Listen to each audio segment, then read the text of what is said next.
Queridísimos hermanos,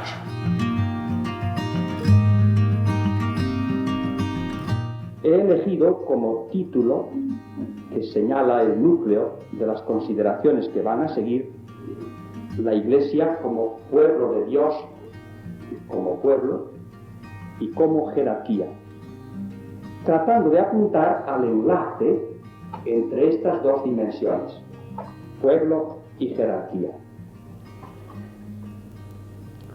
Esa comunicación de Dios en que consiste el misterio de la Iglesia no se da con cada individuo aisladamente, sino en forma de alianza o de relación con un pueblo, con una sociedad o comunidad orgánica. El pueblo que Cristo adquirió con su sangre tuvo ya como precursor y como figura y preparación al pueblo particular de Israel. En el pueblo nuevo, el pueblo universal de Cristo, los hijos de Dios, que son sus miembros, se caracterizan porque tienen libertad de hijos de Dios y les regula fundamentalmente la ley del amor.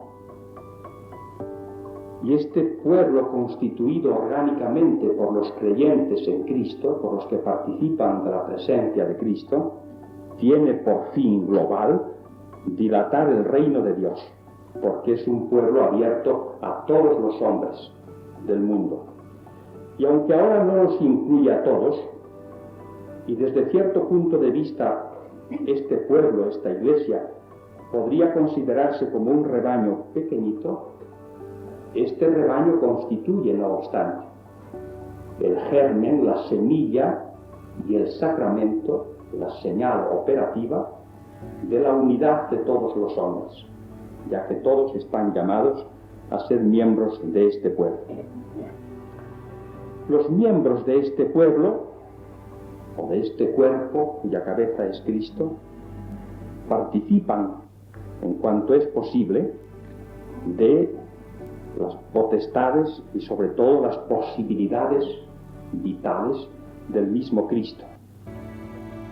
Es un pueblo sacerdotal en cuanto que está consagrado en toda su vida a Dios y puede convertir su vida entera en oblación espiritual a Dios. Y por lo mismo es un pueblo cuya vida da o debe dar testimonio de Cristo. Esta índole sacerdotal, oblativa, de todo el pueblo y de todos sus miembros, está estrechamente vinculada al ministerio propiamente sacerdotal, que sólo compete a algunos dentro de ese pueblo, y que tiene una potestad con la que el mismo pueblo es formado y dirigido, potestad que se manifiesta de modo eminente en la confección del sacrificio eucarístico en la persona de Cristo, siendo Cristo mismo el que por medio de su ministro realiza o actualiza este sacrificio único. Los miembros de este pueblo, lo mismo que tienen esta índole sacerdotal, asociados con Cristo, pueden ofrecer dinámicamente toda su vida al Padre, tienen lo que se llama la función profética, es decir, pueden hablar de Dios, pueden prolongar y actualizar el testimonio del Padre que ha venido a dar Cristo Jesús, difundir el testimonio de Cristo, alabarle, confesarle. Todo esto, sin embargo, se hace con una articulación subordinada a la acción del magisterio, que es quien garantiza que la difusión de la palabra de Dios es realmente palabra de Dios y no palabra de los hombres. Y este mismo magisterio es el que juzga de la autenticidad de los carismas, de las gracias o de los impulsos especiales con que el Espíritu de Dios mueve a quien quiere para que activamente colabore al bien de todos. Este pueblo, según lo dicho, es universal o católico. Todos los hombres están llamados a formar parte de él. Y esta catolicidad, según la exposición del concilio, importa dos realidades. Primero, que este pueblo no se identifica con ningún particularismo temporal de los pueblos de la tierra, sino que puede enraizarse en cualesquiera de ellos, en todos. Y por esta razón, la presencia de este pueblo, de este reino de Dios, en las sociedades civiles, en las sociedades históricas, nunca disminuye, sino al contrario eleva el bien temporal de los pueblos. Y esto permite la unidad en la gran variedad, no solamente de los pueblos, sino incluso de las iglesias particulares. Pero es sobre todo universal o católico porque todos los hombres están llamados a ser miembros de este pueblo y no pueden salvarse sino por su vinculación a este pueblo. Y en este sentido el concilio, como saben, reafirma la doctrina tradicional sobre la necesidad de la Iglesia para la salvación. Ahora bien, la vinculación de los hombres a este pueblo, a esta comunidad orgánica, jerárquica, cuya cabeza es Cristo, ofrece distintos grados. Hay la incorporación plena de quienes se unen a Cristo en su cuerpo visible, aceptando la totalidad de la organización establecida por el Señor y la totalidad de los medios de salvación, es decir, la profesión de la fe íntegra, la práctica de todos los sacramentos instituidos por Cristo y la sumisión cordial al gobierno del sumo pontífice y del episcopado. Añade el concilio, muy cuidadosamente, que la pertenencia a este pueblo en esta forma perfecta, que es la de los miembros católicos, es una gracia, no un mérito, y por tanto un motivo de humildad, no de orgullo. Y además, para aumentar esa humildad, no basta ser miembro católico, miembro plenario de este pueblo para salvarse. Al contrario, el que siendo miembro no persevera en la caridad, tiene mayor culpa. Hay en segundo lugar la vinculación y la pertenencia por el deseo formal, que es el que constituye a los catecúmenos. Hay la vinculación imperfecta de los cristianos que o no profesan la fe íntegra y pura, o no mantienen la comunión con Pedro. Unión imperfecta que en cuanto es algo positivo impulsa por la acción del Espíritu Santo hacia la unidad perfecta. Hay la relación más misteriosa de quienes todavía no conocen a Cristo o no creen en Él y sin embargo se ordenan al pueblo de Dios de algún modo. Y entre estos el concilio destaca al pueblo de Israel, a los que creen en el Dios único, los musulmanes, a los que buscan al Dios desconocido entre sombras, pero con buena voluntad. De todos ellos afirma, con doctrina también tradicional, que los que ignoran sin culpa el Evangelio, pero buscan a Dios, o ignoran sin culpa al mismo Dios, pero tratan de llevar vida recta en conformidad con la voz interior de la conciencia, están camino del Evangelio, porque estos valores son preparación del Evangelio. Pueden pues salvarse. Sin embargo, esta consideración no da lugar al optimismo, según el concilio, porque con gran frecuencia los hombres que carecen de la luz del Evangelio caen bien en la idolatría, en la adoración de sí mismos, bien en la desesperación. Y por eso la Iglesia debe cumplir con gran esfuerzo el gran mandato de evangelizar a todos los hombres, para que todos se integren en el pueblo de Dios, porque a todos llama el Señor y todos necesitan al Señor. Este es en esquema el contenido de ese capítulo segundo de la Constitución sobre la Iglesia acerca del pueblo de Dios en general. Para no entretenerme más en la evocación del texto del concilio, paso inmediatamente a subrayar algunas líneas que estimo particularmente significativas en orden a mostrar la auténtica relación entre la noción de pueblo y la de jerarquía, que ha dado lugar, como es sabido, a muchísimas confusiones. Cuando el concilio afirma que la Iglesia, misterio del Verbo encarnado, cuerpo místico de Cristo, es y se puede definir también como pueblo de Dios, entiende fundamentalmente dos cosas, y no otras a que luego aludiremos, que se han divulgado excesivamente en algunos ambientes. La primera, ya apuntada, que la Iglesia no es invisible o individualista, sino comunidad social y orgánica. La segunda, que la totalidad de sus miembros tiene carácter activo. Si la Iglesia es sacramento, señal e instrumento de la presencia salvadora de Cristo, lo primero que reciben los miembros es el don de Dios. La primera vinculación de todos los miembros con la Iglesia es recibir, porque somos miembros por gracia, no por mérito. Pero al mismo tiempo, todos los miembros, uno a uno, y sobre todo su articulación orgánica, constituimos un factor activo, o si queremos decirlo con una expresión más fuerte. La Iglesia es toda ella como un sacramento, como una señal operativa de la unión de Dios con los hombres.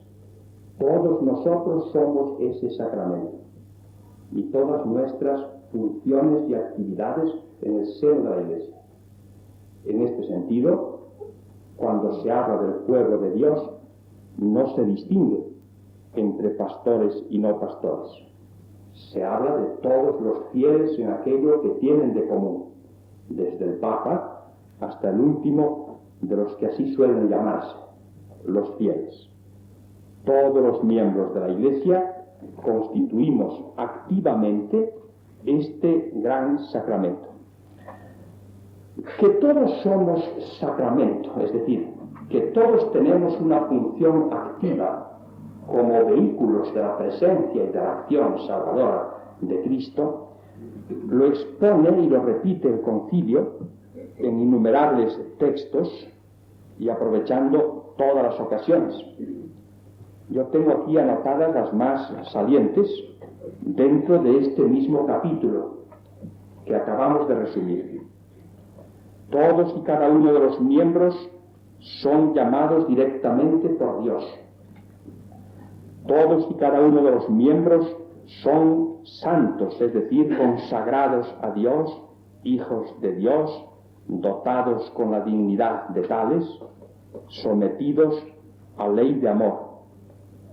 Todos y cada uno de los miembros pueden y deben ofrecer activamente toda su vida al Padre, participando así de la condición sacerdotal del pueblo, aunque no puedan llamarse cada uno sacerdotes. Todos son llamados al apostolado por el mismo Dios, y no solo por los pastores.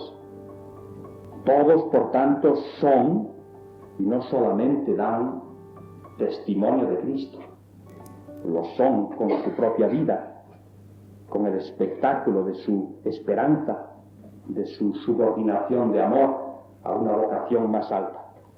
Todos pueden ser utilizados por el Espíritu como instrumentos al servicio de las necesidades multiformes y variables de la comunidad, es decir, todos son sujetos de lo que se llama los carismas, estas gracias especiales del Espíritu Santo en servicio de todos. Ahora bien, una vez que, resumiendo, decimos con el concilio que todos los miembros de la Iglesia son el pueblo de Dios, porque constituyen una comunidad orgánica, y porque dentro de esta comunidad todos, sin excepción, tienen función activa, no solamente son receptores del don de Dios, o de la acción pastoral, sino que son agentes, tenemos que salir al paso de una deformación característica y ya famosa. Porque inmediatamente después del concilio, y esta corriente no se ha interrumpido del todo, infinidad de expositores, orales o por escrito, infinidad de ponentes, infinidad de artículos, de libros, de conferencias, han tratado de desparramar por el mundo una idea falsa, apoyándola en el concilio, como si fuera nada menos que la clave del pensamiento conciliar. No se podría creer cuánto ha abundado esta deformación. Verdaderamente, en años atrás llegó el momento en que uno temía que se convirtiese en una especie de dogma, tanto se repetía y con tanta naturalidad. Esta deformación consiste en decir que el pueblo de Dios, considerado como una totalidad, sin distinción alguna de ministerios o de grados, es, según el concilio, y según esta interpretación del concilio, el sujeto inmediato de toda potestad y de toda función activa en la Iglesia, de tal suerte que las funciones directivas que se atribuyen a los pastores o a la jerarquía derivan de esa totalidad como una delegación. Es el pueblo en su totalidad, sin distinciones, el que está dotado de todas las facultades espirituales de que se pueda hablar en la Iglesia, y si algunos aparecen ejerciéndolas de modo particular, es por delegación de esa totalidad. Es, en definitiva, la interpretación colectivista o democrática de la Iglesia, que se ha extendido impresionantemente.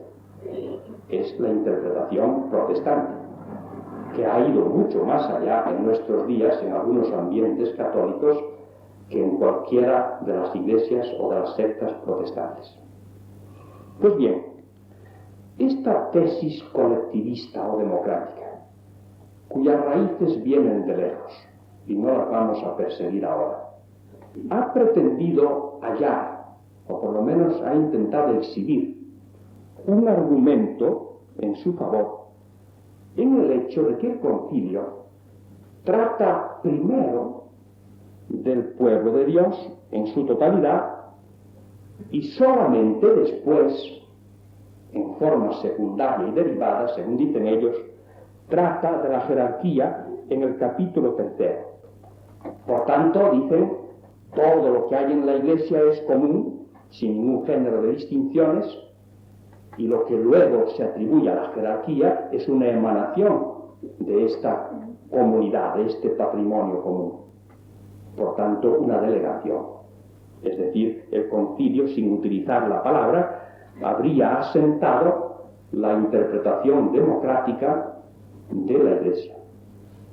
Refuerzan este argumento con el que antes hemos aducido nosotros para caracterizar el pueblo de Dios, porque este capítulo 2 que trata del pueblo de Dios atribuye a todos los miembros, sin distinción, una participación activa en las funciones de Cristo, en la función sacerdotal y profética y real del Señor. Algunos, sobre todo en ciertas organizaciones o movimientos más o menos apostólicos, pero de carácter fuertemente revolucionario, en el orden eclesial o en el orden político, o en los dos conjuntamente, suelen utilizar este término, el pueblo de Dios, en una acepción muy grata en la lucha de clases. Es decir, emplean el concepto vulgar de pueblo, según el cual el pueblo está constituido por todos los ciudadanos, excluyendo a los que ejercen poder.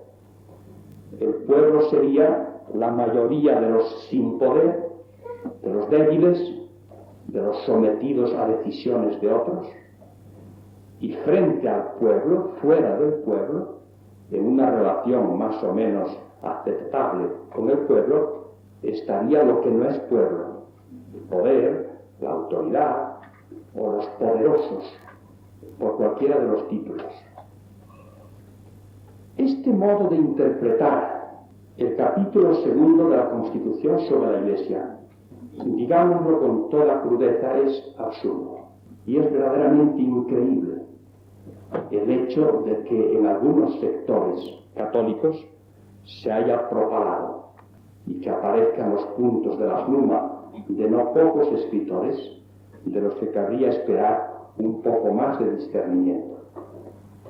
Es absurdo en primer lugar porque si insistimos en el hecho de que del pueblo en su totalidad se habla primero, capítulo 2, y después, capítulo 3, se habla de la jerarquía, y de este hecho deducimos que en el capítulo 2 se trata del pueblo en cuanto que no es jerárquico, del pueblo de los sencillos o de los oprimidos en una literatura clásica en la lucha de clases, entonces tendríamos que extender el argumento y advertir un hecho elemental, que después del capítulo 3 viene el capítulo 4, que es el que el concilio destina a hablar de los laicos. Según esto, el capítulo 2 no hablaría de nadie, porque en la Iglesia en su conjunto no hay más que laicos y jerarquía. Es una división adecuada, ya que los religiosos pertenecen a una o a otra de las secciones. Si en el capítulo 3 se habla de la jerarquía y esta no queda incluida en el 2, y en el 4 se habla de los laicos, tampoco los laicos estarían incluidos en el pueblo de Dios. Solo esto ya muestra el error verdaderamente elemental, vergonzoso, de esa interpretación apoyada en el orden con que el concilio ha expuesto sus temas.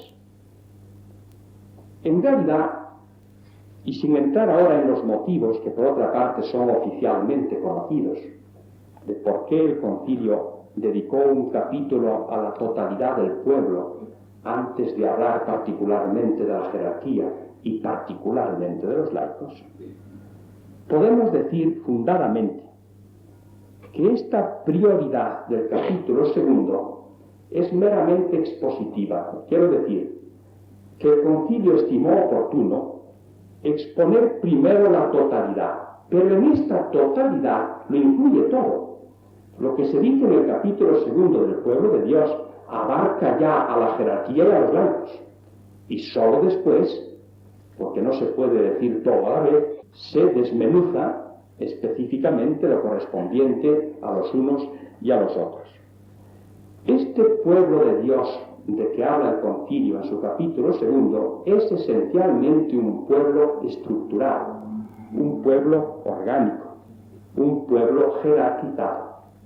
Y el mismo capítulo lo dice expresamente, ya que habla de que los apóstoles ejercen en nombre de Cristo cabeza una autoridad a la que se somete el mismo Espíritu cuando actúa en los carismáticos, es decir, en cualquier otro miembro utilizado por instrumento en manos del Espíritu. Has escuchado Fuego en la Noche,